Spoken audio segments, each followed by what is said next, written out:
Video பார்க்குற எல்லாருக்குமே வணக்கம். சக்கரவள்ளி கிழங்க அவிச்சிட்டு 2 விதமாக இன்றைக்கி பொரியல் பண்ணி பார்க்கலாம்.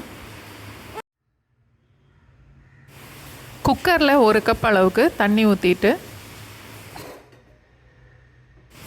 பெரிய சைஸில் ஒரே ஒரு சக்கரவள்ளி கிழங்கு நல்ல பெரிய துண்டாகவே வெட்டி ஒரு கிண்ணத்தில் வச்சு குக்கரில் ஆவியில் வேக விடணும்.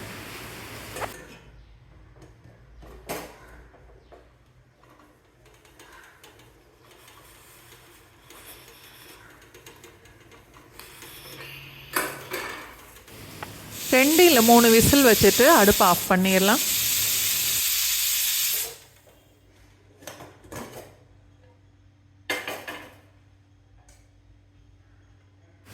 நான் 2 விசில் வச்சேன், கிழங்கு வெந்துருச்சு. ஒருவேளை கிழங்கு வேகலை அப்படின்னா இன்னும் கூட 2 விசில் வச்சுக்கலாம். 2-3 டீஸ்பூன் அளவுக்கு நான் தேங்காய் எண்ணெய் ஊற்றுறேன். நீங்கள் எந்த எண்ணெய் வேணாலும் சேர்த்துக்கலாம். ஒரு 1/4 டீஸ்பூன் அளவுக்கு கடுகு, 1/4 டீஸ்பூன் அளவுக்கு சீரகம்,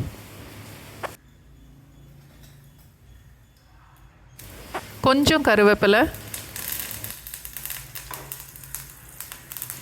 வேக வச்ச சக்கரவள்ளி கிழங்க தோலை உரிச்சிட்டு கொஞ்சம் பெரிய துண்டாகவே வெட்டி எடுக்கணும். அதில் பாதி அளவு இப்போ இந்த பொரியலுக்கு சேர்க்குறேன். தேவையான அளவுக்கு உப்பு, 1 இல்லை 1.5 டீஸ்பூன் அளவுக்கு சாம்பார் பொடி, 1/2 டீஸ்பூன் மிளகாத்தூள்,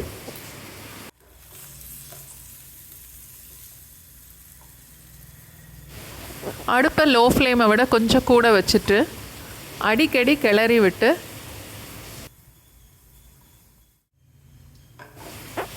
இந்த அளவுக்கு செவந்து மொறுமொறுன்னு வந்ததுக்கப்புறம் அடுப்பை ஆஃப் பண்ணிடலாம்.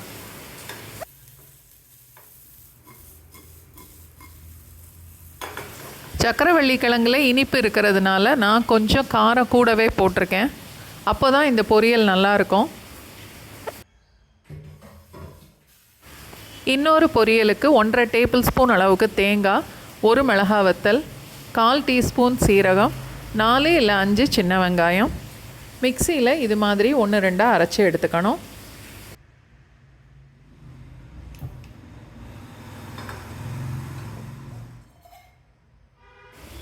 ஒன்று இல்லை 2 டீஸ்பூன் எண்ணெய் ஊற்றிட்டு ஒரு 1/4 டீஸ்பூன் கடுகு, 1/4 டீஸ்பூன் உளுந்தம்பருப்பு, கொஞ்சம் கருவேப்பிலை,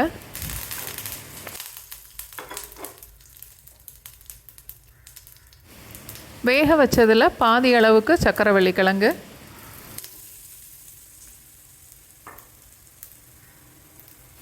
தேவையான அளவுக்கு உப்பு, 1-2 அரைச்ச தேங்காய், 2 டேபிள் ஸ்பூன் அளவுக்கு தண்ணி. இந்த உப்பு மசாலா எல்லாம் கிழங்கோட நல்லா சேர்றதுக்காக.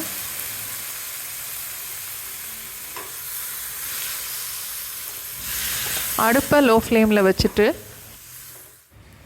அடிக்கடி கிளறி விட்டு 2 நிமிஷத்தில் அடுப்பை ஆஃப் பண்ணிடலாம்.